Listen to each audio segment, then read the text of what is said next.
Well, what if I told you that all of these quilt motifs are actually in your software already, so you don't even have to create them, you can just use them. The clue is in the title of the video. So this video follows on from my Continuous Quilting Part 2, Adding Motifs, and I thought I'd give you another source of motifs that was easy to access, so you can create some wonderful continuous quilting designs, or just use these as quilt motifs in a block quilting design. It's entirely up to you. Okay, so where did I find these motifs? I found them in the pattern stamps, but I did have to do a little bit of work to make them work as quilting motifs, so that's what this video is all about. So let's have a look in the pattern stamps if I was to want to make a pattern stamp of a single object from our pattern stamp library. So if we left click on pattern stamp, the select pattern dialog will open. Now you can go through, some of these are suitable and some aren't. This one could possibly work, this one might work, the heart could possibly work. So it's just a matter of going through. But the four I found, I'll tell you where they came from. So the palm tree came from the Nature 2 section, which is new to version 9. So if you haven't got version 9, you'll have to find something else. But the palm tree is in Nature 2 and it's number 175. Okay, and while we're there, the clover is number 183. So that's also in Nature 2. The tulip is in just the Nature, so if you've got previous versions, you should have that section in your pattern stamps, and it's just number 101. The bunny came from a new section as well called Seasons. So let's find that. There it is. And here's the little rabbit. There's some cute little things in here. There's a little box with a bow on it. There's a Santa Claus hat. There's a lovely little hat there with a ribbon. There's a bat, a pumpkin for Halloween, mushrooms. So lots and lots to choose from. Okay, let's do them one at a time. So I'll just cancel out of that and let's get ourselves a new document, a new workspace. Okay, so let's start with the palm tree. So I'm going to get my pattern stamp and go to Nature 2, and even if you haven't got this one, you might have one that's similar, so continue watching on and what you learn will be applicable to other motifs. Okay, so I'll select the palm tree and go OK. Now when you place your pattern stamp, your first click, your left click, will anchor the first node, and then you can swing this around in any direction you like to place your stamp. If you hold your shift key down, you can increase the size of it, and it lets you go quite large, as large as you like really, and also you're still free to swing this in any direction. Now if you want to work with it horizontal, hold your control key down at the same time as you've got your shift key down, and then you'll be constrained to 15-degree increments as you swing. I'll try and swing at the same size so it's obvious, but anyway, it's much easier to get horizontal. So then you can left click and place your stamp. Now I have no idea what size this is, so I'm just going to left click there. It's quite a bit bigger than the original stamp. Okay, now a few things you can see going on. You've still got that stamp attached to your cursor, so you need to press escape to go out of the tool. Also you can see this big long stitch going here.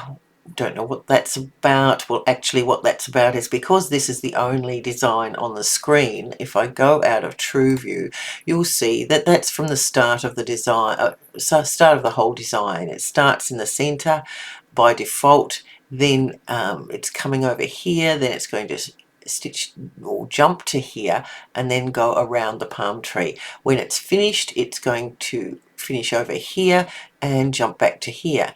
Now you'll notice these two stitches are actually jump stitches because they're dotted, and that's because we went so large. The other stitches have all stayed as stitches, but they're individual stitches as well. They haven't moved, they haven't added extra needle points in as we've increased the size of the palm tree. So we're going to get very long stitches. I'll just try and center that. There we go. So these stitches are going to be quite long. Let's bring our grid in to see, and you can see this stitch goes from there to there across a 1 centimetre grid. So if it was swung around, it would be nearly 1 centimetre long, so 8 millimetres at least. We could use view measure to measure that. And if you wanted to make this even bigger, your stitches would continue to get longer. Let me just demonstrate that. I'll select it and make it a bit bigger. And in fact, this one's now turned into a jump stitch because it was too long for the software standard stitch. It will still create that stitch, but it will be a jump stitch, so it may be a bit loose compared to the other stitches. It just won't be as neat. How can we get around this? This stitch here, for instance, goes from here to here.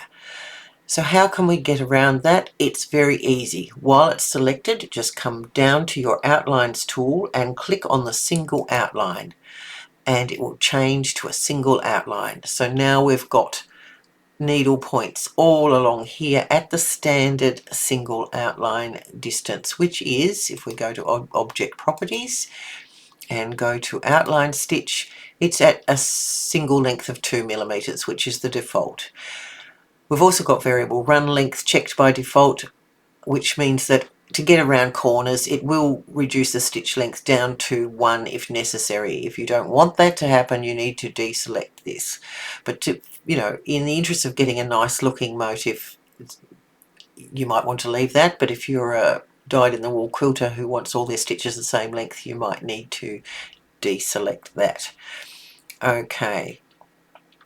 I'm just going to go OK because I'm quite happy with that at the moment. Now the other thing, because we had those needle points and the design when we increased the size just worked off those needle points, we've got very jagged lines. They're not nice smooth lines. It'd be nicer if this was nice smooth lines. So let's go to the reshape tool and see what we can do. And you can see that the nodes are all square because that's how it was made to be a pattern stamp for a small motif to be stitched. So the method these were digitized were all single stitches, basically individually plotted. That's why you've got all square nodes. We don't want all square nodes. That's not very pleasant to look at. So I'm just going to get rid of this. I'd like to work in out of true view for a while, but this is very distracting, this start and end point. In version 9, this has changed, and particularly with the latest update. So when you go to sort out your start and end points, you come up to design, auto start and end, and this is the dialog here. We used to have an option to start at the first stitch of the design and end at the last stitch of design. They are no longer available as options, but that doesn't mean we can't do it. All we need to do is deselect the start position and deselect the end position and go OK. Now by default it's now gone to the very first stitch and the very last stitch of the design.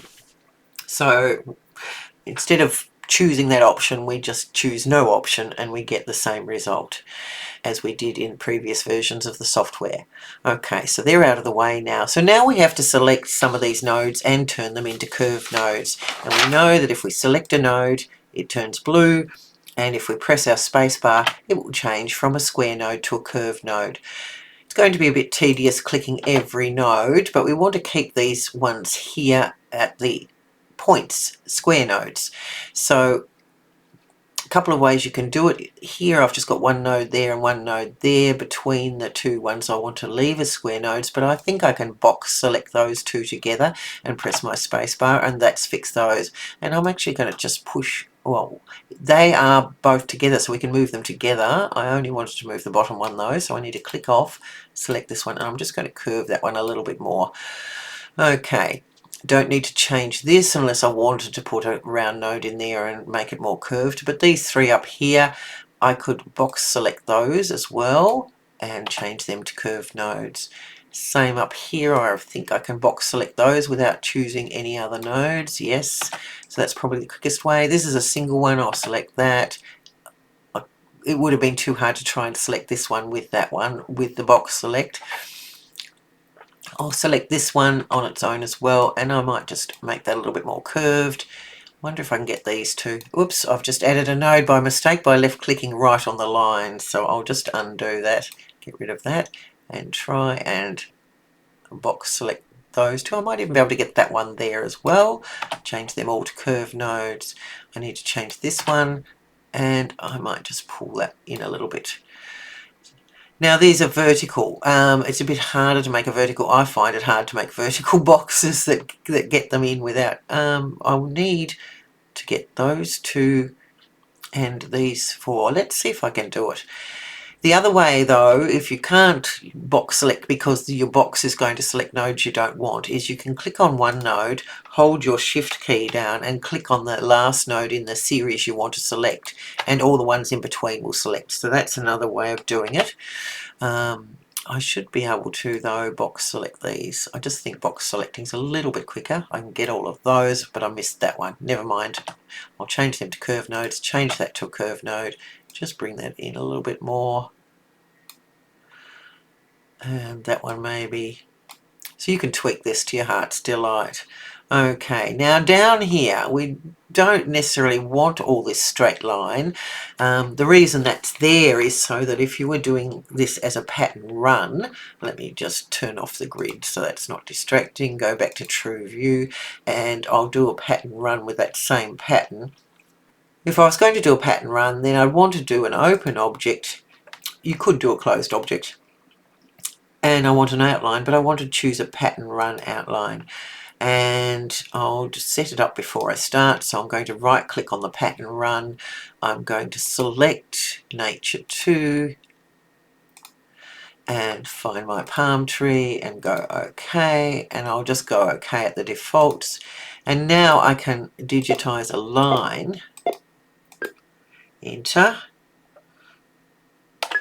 And my little palm trees are going to be along that line. Looks really cute actually, but that's why this line is here, so that they're not overlapping. It's basically spacing out the pattern. The pattern starts here and ends here, which gives you a gap between each of your palm trees. So if that wasn't there, if you started your pattern here and here, they would overlap as you made a pattern run.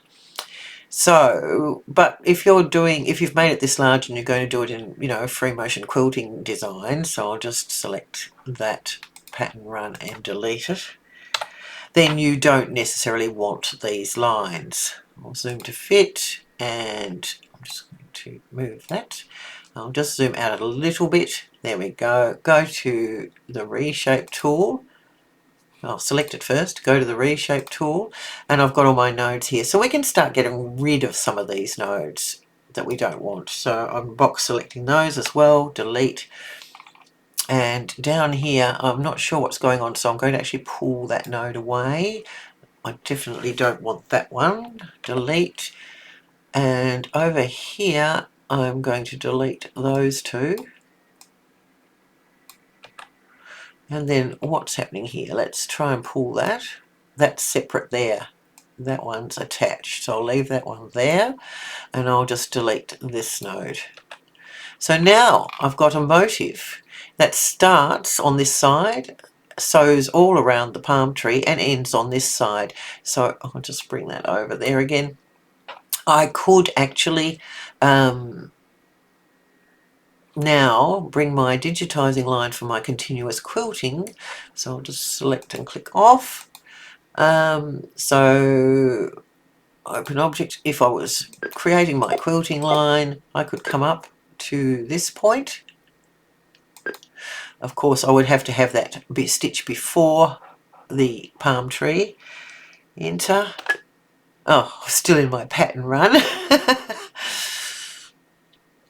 So I'll change that to, I'll select that and change that to a single outline. Okay, and then I would need that to stitch before the palm tree, of course, so I'll put it up one object, and then I could click off and digitize and open a single outline coming away from this line here, and I could go in any direction I like.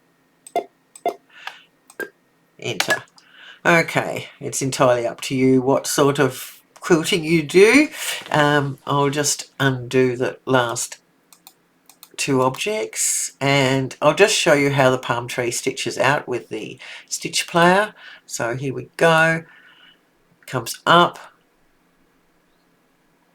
goes around the palm leaves, and then comes down the other side of the trunk. So it's one continuous stitching line for you to use as a motif. Okay, let's get our next one, which is the, I'm going to go a lot faster now because you should be getting the idea. So I'll get a pattern stamp, I'll get my clover and go OK, and click here, swinging around, holding my shift key down so I can enlarge, holding my control key so I can get it horizontal. Of course, you can always rotate these in your quilt afterwards. They don't have to stay horizontal. I just find it easier to work with them in a horizontal shape.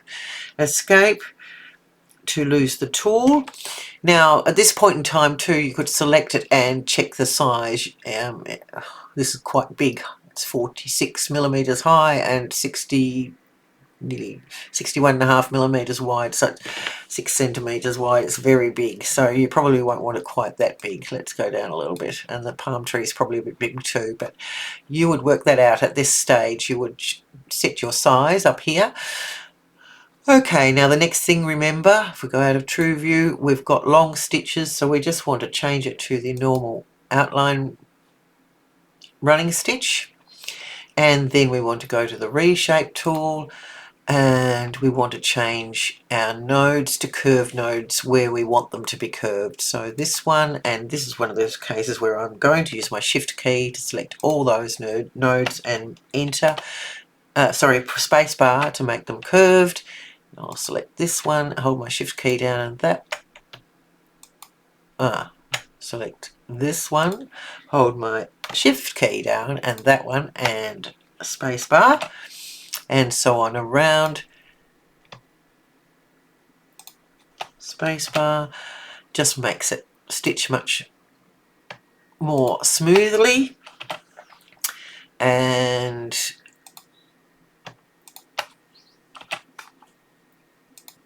get all those petals done. Oh, remember which button to press, Carol, and press it the right one. And we want all these down here. Now there's two rows of stitching here, one going up and one coming back down. So I'm just going to try and get, I've got one side by holding my shift key down and hitting one. So I'll get those done, and then I'll select this one and hold my shift key down and try and select that square one. Yes, got it, and space bar. So they're curved. Now while those three are selected, I'm just going to pull them aside just to separate those two lines out a little bit. This is entirely up to you, and you can separate the end here a little bit, just so we've got a nice, I'm just smoothing that out a bit, a nice smooth stalk that's got a bit of width to it, that you know you're not actually stitching on top of yourself. So it's entirely up to you how you do this. Select multiple nodes and move them together if you wish. And when you're happy, that's that. Then we just need to get rid of the nodes we don't want down here. Delete. And the nodes we don't want over here. Delete.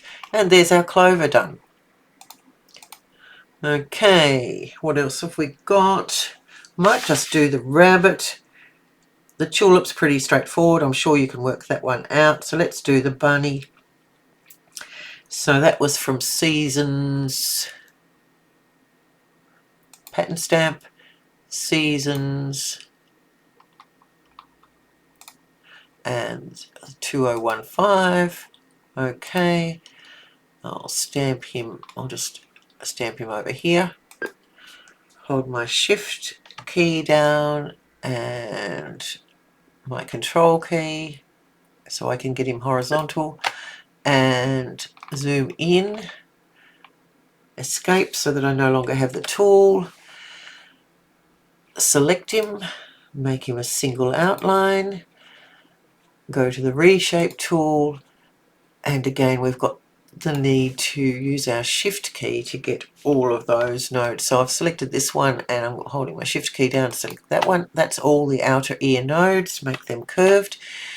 Same with this inner ear, select that one, shift that one and spacebar. These ones here I can box select, spacebar. These ones here I can box select, spacebar. Now here it's because I've made that one curved. I should have left that one straight, so I'll make him straight again. You might not like how this has worked out, so just start moving your nodes around till you see what's going on. Oh, I've got multiple selected, so that's why. See, that must be the bottom end. Oh, no, there we go. You might want to untangle these nodes for his eye. As you can see, there's two nodes down the bottom here. I'm just going to turn the outline. No, the outlines are off. Let's make those two curved nodes for a start. That's better, and I don't think we need that node, so I'm going to delete it. There we go. Now we can bring that one up to there, and this one a bit closer. There we go. Same here with the nose. We want to leave that one, but we want these ones to be curved. And you might want to, sorry, click off so you're selecting individual ones. You might want to fiddle around with this shape a little bit more because that crosses over as well. That's better.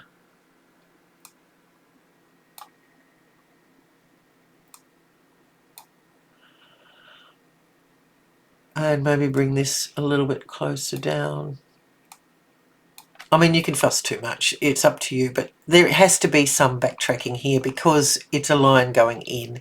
Now this one is a single, two separate nodes as well, so I can pull that down a little bit just to separate those. Or if you want to stitch them on top of each other, by all means put your nodes on top of each other. Okay, I think I'd leave that straight across there. Oh, you could make that one a curved node, so let's make those two a curved node and see what happens. There we are, we've got a nice curve to the front of his face. I'm going to make that one and shift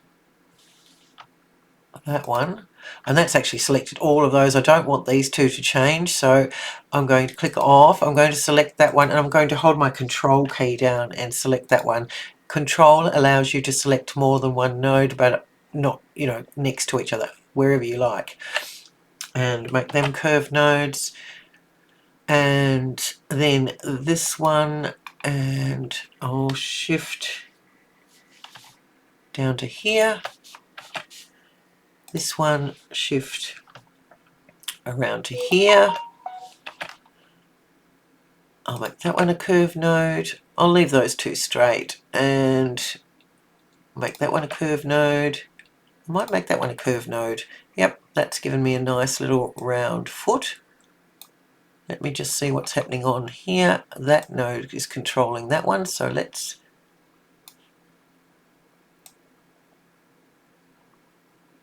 have to move this one to get it. That's better.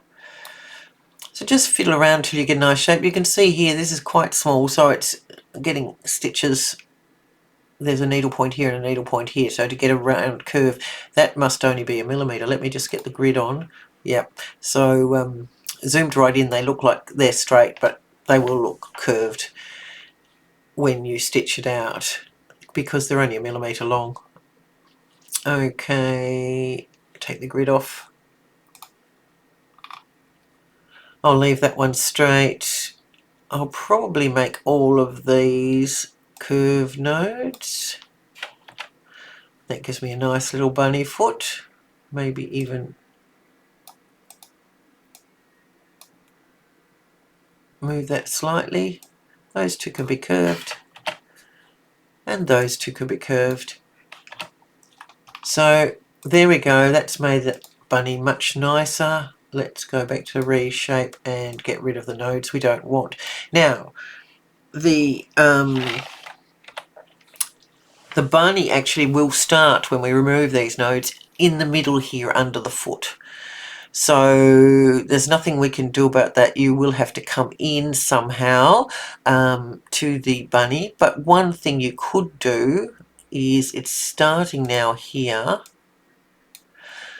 I could have actually left that node. I'll undo, bring it back to here, this node.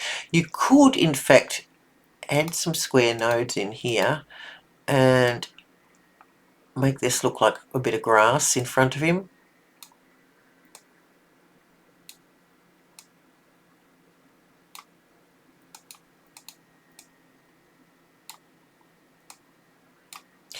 And you could do the same on the other end, so that you're not coming in and out at the bottom of the foot.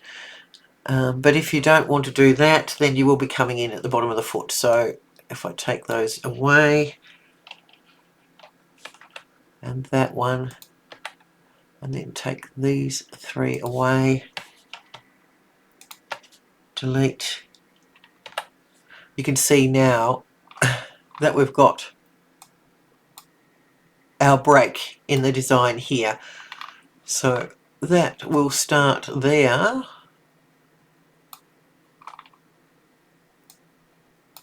and end there. So if you don't want your quilting pattern to start and end there, as I said, you will have to make some sort of addition to the motif to spread the start and end points apart. Otherwise, it defeats the whole purpose. You may as well have digitized some sort of rabbit from scratch that was one continuous line, maybe starting somewhere else on the rabbit and ending somewhere else on the rabbit. But that is quite complex to do for a shape like this. Alright, as I said, I don't think I need to do the tulip. I don't want to make this video super long, but I hope you've enjoyed that. Let's go back to True View. That you can you have got sources in your software that you can use to make your quilting motifs. And as I said, there's a few more in there that would be suitable, so enjoy.